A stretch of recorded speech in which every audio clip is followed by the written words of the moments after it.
मेरा प्रश्न ये है कि गुरुजी, जैसा हम सब जानते हैं कि प्रहलाद जी को भगवान विष्णु ने बचाया था खंभे से प्रकट होकर, लेकिन दुर्गा चालीसा का जब हम पाठ करते हैं तो उसमें लिखा है कि धरियो रूप नरसिंह को अम्बा, प्रकट भई फाड़ कर खंभा, रक्षा करी प्रहलाद बचायो, हिरण्यकश्यप को स्वर्ग पठायो। तो ये इसका मतलब? ये उंगली कितनी है? 5। और ये हाथ कितने हैं? 1। एक हाथ में उंगली कितनी है? क्या गुरुजी? एक हाथ में उंगली कितनी है? 5। तो ये एक ही हाथ में 5 उंगलियां हैं। जी गुरुजी। उसी तरह एक ही नारायण, उन्हें देवी कहो, शंकर कहो, विष्णु कहो, उन्हें गणेश कहो, सूर्य कहो, तो एक ही कभी देवी के रूप में प्रकट हो जाते हैं। देवी नरसिंह बन गई, कोई अलग बात नहीं है। नारायण नरसिंह बन गए क्योंकि नारायण ही शक्ति के रूप में प्रकट होते। कहते हैं ना, राधा और कृष्ण एक हैं। जी गुरुजी। तो लक्ष्मी नारायण भी एक हैं, दूसरा कोई तत्व ही नहीं है ना बेटा। जी। व्यवहार में दुर्गा है, व्यवहार में नारायण है, पर मूल में नारायण और दुर्गा लक्ष्मी एक है, 2 तत्व नहीं है। जी गुरुजी। तो चाहे दुर्गा नरसिंह बन के आए ऐसा हम कहें, चाहे नारायण नरसिंह बनकर आए, बात एक ही है। कान ऐसे पकड़ो, ऐसे पकड़ लो। और गुरुजी, मेरा दूसरा प्रश्न ये है कि आपने भागवत में बताया है कि श्रीमन नारायण के नाभि से कमल उत्पन्न हुआ था और कमल से ब्रह्मा जी की भृकुटी से शिव जी का प्रकट हुआ है। तो मैं अगर किसी से ये बात बोलती हूँ तो कहते हैं नहीं, ब्रह्मा के कोई पिता ही, शिव के कोई पिता नहीं है। उन्होंने पढ़ा नहीं होगा, भागवत जी पढ़ लें। वो लोग मुझे ही झूठा बना देते हैं गुरुजी। कोई बात नहीं, किसी के झूठा बनाने से सच थोड़ी झूठ कहते हैं कि तुम्हें ज्ञान ही नहीं है, तुम फालतू में, तुम गलत लोगों का साथ कर रही हो, संगत कर रही हो, तुम्हें क्या नॉलेज है? ऐसा है। इसकी एक छोटी सी कथा आपको सुनाऊं। जी गुरुजी। एक बार एक चीता और गधा बोला कि ये घास लाल है। चीता बोला नहीं, घास तो हरी है। गधा बोला नहीं, ये घास लाल है। चीता बोला नहीं, ये घास हरी है। अब दोनों में हो गई लड़ाई। गधा बोले घास लाल है, चीता बोले कि घास हरी है। अब दोनों बोले कहाँ चलें? बोले जंगल का राजा शेर है, चलो शेर के पास चलते हैं कि भाई साहब आप निर्णय करो। तो दोनों गए शेर के पास। शेर से पूछा कि भाई बताओ कि ये घास लाल है कि हरी है? तो गधा बोला कि शेर साहब घास लाल है। चीता बोला नहीं, घास हरी है। तो शेर बोला कि हाँ हाँ गधा ठीक कह रहा है, घास लाल है। अब गधा खुश हो गया, देखो मैं जीत गया, मैं ठीक कह रहा था ना कि घास लाल है, देखो शेर भी वही कह रहा है। और गधा खुश होकर चला गया। चीता बोला वाह राजा, आपका गजब का न्याय है, आप जानते हो कि घास हरी है, फिर काहे बोला? तो शेर बोला कि ये बताओ, तुम गधे से जीत भी जाते तो जीतते तो गधे से, गधे से जीत के भी क्या पाते? इसलिए तुम्हारी गलती ये है कि तुम गधे से लड़े क्यों। पहला तो तुम्हारी गलती ये है कि तुम गधे से क्यों लड़े। गधा मतलब वो मानना ही नहीं था उसको।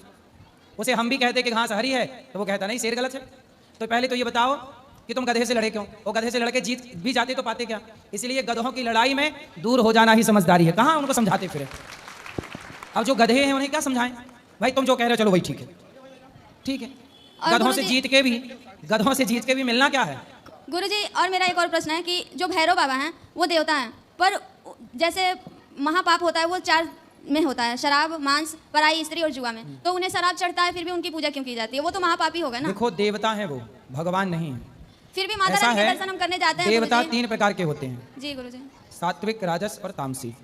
तो ये देवता जो हैं, ये देवता अपने विचार के हैं, ठीक है, उनका काम है। तो इसलिए इंद्र की पूजा नहीं होती। इसलिए हमारे देवताओं की पूजा कहाँ होती? और देवता चित्त न धरहि, इसलिए तो हम लोग देवताओं की पूजा नहीं करते कि देवता भी, जब हम दर्शन करने जाते हैं तो कहते हैं कई बार देवता भी वह आचरण कर लेते हैं जो संसार का इंसान तक नहीं करता।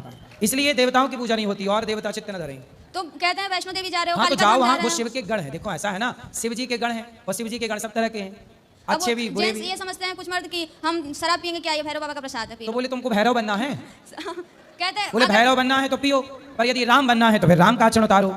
तो राम भी तो है, राम का आचरण करो ना, भैरव जी का आचरण क्यों करना? अगर हम किसी को शराब पीने के लिए मना करते हैं तो वो कहते हैं कि हम शराब पी रहे हैं फिर भी हमारे अंदर इतनी फुर्ती है, तुम तो कुछ नहीं पी रही हो तो तुम बीमार रहती हो, शराब पीने से फुर्ती आता है। तो उनको सलाह दिया करो, फिर नहाओ भी उसी से। अच्छा है, क्या करोगे? पीने दो, समझाना हमारा काम है, नहीं समझना, समझना लोगों का काम। गुरुजी, नारियों के सम्मान के विषय में मैं 4 लाइन बोलना चाहती हूँ। मैं स्त्री हूँ, मैं नारी हूँ, मैं कली हूँ, मैं फुलवारी हूँ, मैं दर्पण हूँ, मैं दर्शन हूँ, मैं नाद हूँ, मैं गर्जन हूँ, मैं बेटी हूँ, मैं माता हूँ, मैं बलिदानों की गाथा हूँ, मैं श्रीमद् भगवत गीता हूँ, मैं द्रौपदी हूँ, मैं सीता हूँ। पुरुषों की इस दुनिया ने मुझे कैसी नियति दिखलाई, पुरुषों की इस दुनिया ने मुझे कैसी नियति दिखलाई। कभी जुए में हार गए, कभी अग्नि परीक्षा दिलवाई, कभी अग्नि परीक्षा दिलवाई। कलयुग हो या सतयुग, इल्ज़ाम मुझी पर आता है। कलयुग हो या सतयुग, इल्ज़ाम मुझी पर आता है। क्यों अंधेरी सड़कों पे चलने से मन घबराता है। मैं डरती हूँ, मैं मरती हूँ जब सफ़र अकेले करती हूँ। मैं डरती हूँ, मैं मरती हूँ जब सफ़र अकेले करती हूँ। डर का साम्राज्य बढ़ता है, कोई साया पीछा करता है। मेरी मुट्ठी बन जाती है, मेरे दिल की धड़कन बढ़ जाती है। मेरी मुट्ठी बन जाती है, मेरे दिल की धड़कन बढ़ जाती है। अंधेरे में उन हाथों ने मुझे बाहों में भींच लिया।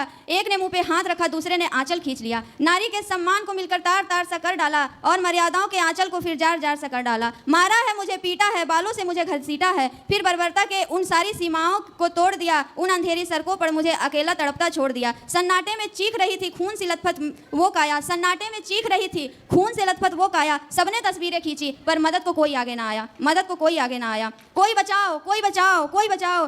चीख चीख कर चीख भी मुझसे रूठ गई। जब होश में आई तो समाज की बातें सुनकर टूट गई। परिवार की बदनामी होगी, परिवार की बदनामी होगी, सब यही मुझे समझाते हैं। ये आजकल के लड़के हैं नौजवान, थोड़ा सा बहक ही जाते हैं, थोड़ा तो बहक ही जाते हैं। अरे भूल जाओ, जो हुआ वो उसे भूल जाओ। ये लड़के हैं, ये तो बच ही जाएंगे। तुम लड़की हो, दुनिया वाले तुम्ही पे उंगली उठाएंगे, दुनिया वाले तुम्ही पे प्रश्न उठाएंगे। क्यों कोई नहीं था साथ में, क्यों निकली अकेली रात में, क्या गहने थे, क्या छोटे कपड़े पहने थे। प्रश्नों के इस भूल भुलैया में, प्रश्नों के इस भूल भुलैया में सच्चाई कहीं खो जाती है। प्रश्नों के इस भूल भुलैया में सच्चाई कहीं खो जाती है। सब कुछ भूल जाओ ये कहने वालों, क्या तुम्हें शर्म नहीं आती, क्या तुम्हें शर्म नहीं आती है। कैसे भूलूं उन रातों को, कैसे भूलूं उन रातों को, मुझे छूते उन हाथों को। कैसे भूलूं उन तकलीफ़ों को, कैसे भूलूं उन चीखों को, कैसे भूलूं उन दर्द को। मेरे शरीर पे लगे चोट तो कुछ दिनों में ही भर जाएंगे, मेरे शरीर पे लगे चोट तो कुछ दिनों में ही भर जाएंगे, लेकिन मेरे मन की पीड़ा सारी उम्र साथ रह जाएंगी, सारी उम्र साथ रह जाएगी। राधे राधे गुरुजी। सुंदर, एक सुनो माइक दो। अच्छा, इतनी सुंदर आपने कविता सुनाई, इसके लिए तालियां। गुरुजी अभी और है, बाद में सुनाना उसको। पर जो कविता सुनाई ना, उससे एक सवाल खड़ा हुआ। जी गुरुजी। और वो सवाल ये है, आप बताओ, दुर्योधन सही था, द्रौपदी की साड़ी उतार रहा था, दुशासन, तो दुशासन सही कर रहा था कि गलत? गलत। किसकी गलती थी इसमें? दुशासन की। दुशासन की। क्या दुशासन की माता गांधारी की गलती नहीं थी, जिसने संस्कार देना भूल गई अपने बेटे को? जी गुरुजी। केवल दुशासन गलत है कि गांधारी भी गलत है? गांधारी भी गलत है। इसलिए जहां कविताएं नारी के लिए कही जाती हैं, उस कविता में एक बात जरूर जोड़नी चाहिए कि यदि पुरुष बिगड़ा है तो आप माताओं का धर्म था कि 4 थप्पड़ मारते नालायक को, और 4 थप्पड़ मार के नारी का सम्मान करना सिखाते। क्यों नहीं करेगा? बचपन से हर बेटे को हर माँ सिखाए कि नारी का बेटा सम्मान कर, माँ के रूप में कर, बहन के रूप में कर, बेटी के रूप में कर, और रास्ते में मिलने वाली हर लड़की का नारी के रूप में सम्मान कर, बहन के रूप में सम्मान कर। हर माँ 4 थप्पड़ इस बात के लिए मारे कि तू नारी का सम्मान क्यों नहीं करता। यदि हर माँ, आप आज लड़की हो, कल आप माँ बनोगी, आपका बच्चा होगा, उसे 4 थप्पड़ इसलिए मारना कि वो नारी का सम्मान करना सीखे। हर बेटे को 4 थप्पड़ पड़ना चाहिए इस बात के लिए कि तू नारी को गलत दृष्टि से क्यों देखता है, किसी बहन बेटी पे गलत कमेंट क्यों करता है। चौराहे मोहल्ले पे खड़ी लड़की जा रही है, लड़के 4 बैठे हैं, लड़की को कुछ भी बोल दिया। ट्रेनों के अंदर, बस स्टैंडों में, जहां मौका मिलता है, कुछ लड़के आते हैं और स्त्रियों को, लड़कियों को गलत जगह पे टच करने का ये कभी मौका नहीं छोड़ते। वो लड़के कौन है? वो लड़के भी किसी माँ के बेटे हैं। मैं हर उस माँ से, जो माँ अपने आप में एक स्त्री है, हर उस माँ से प्रार्थना करता हूं कि आप अपने बेटे को यदि नारियों का सम्मान करना सिखाया होता तो इन कविताओं की जरूरत ही ना पड़ती। गुरुजी, अगर लड़की के साथ कुछ गलत होता है, घर में या बाहर में, आजकल तो लड़कियां घर में भी सुरक्षित नहीं है, बाप भाई के सामने भी सुरक्षित नहीं है, तो अगर लड़की ने बता दिया तो उसे वहीं चुप करा दिया जाता है कि बेटा चुप हो जा। ये गलत है, ठीक है, परिवार की बदनामी होगी, उसका चुप हो साथ जा। देना चाहिए। तो लड़की ने बर्दाश्त करना सीख लिया। जब लड़की बर्दाश्त करने लगती है तब लोग कहते हैं कि तुमने बर्दाश्त क्यों किया, तो फिर भी लड़की गलत है। और जब लड़की आवाज उठा दे उस पे, उसका विरोध करे, तो भी उसको गलत साबित कर दिया जाता है। सही कह रही है, समाज की हालत है, इस हालत को हम नकार लड़कियों नहीं को रहे। हमेशा क्यों गुरुजी दबा के रखा जाता है? इसलिए तो कहता हूं कि वो लड़की जब माँ बने तब अपने बेटे को नारी का सम्मान करना सिखा दे, सारा झंझट ही खत्म हो जाए। क्योंकि कहानी ऐसा दिन नहीं आ सकता जिससे लड़कियां खुल के जी सकें, खुल के रह सकें। घर में भी लड़कियां डर डर के रहती हैं अपने भाई भाई के सामने। आजकल हजारों लड़कियां ऐसी होंगी जो अपने दर्द को छुपा के हैं। नहीं, डरने की जरूरत नहीं, बाप के सामने कौन बेटी डरती है? गुरुजी, बहुत हो रहा है ना आजकल। कैसे? सर, पिता ही बेटी को बेटी नहीं समझ रहा है, उसके साथ दुर्व्यवहार हो जा रहा है, बाप ही बेटी के साथ दुर्व्यवहार करता है। क्या व्यवहार करता है बाप? मेरे पिताजी नहीं, दूसरी दुनिया की बात करो, क्या दुर्व्यवहार करते हैं पिता लोग? अब गुरुजी गलत व्यवहार कर देते हैं। अच्छा जी गुरुजी, आजकल हो रहा है ऐसा, बहुत मैंने सुना है। मतलब पिता अपनी बेटी के साथ गलत जी व्यवहार? गुरुजी। तो आपके कोई जानने पहचानने वालों के साथ हुआ है ऐसा? जी गुरुजी। हुआ है।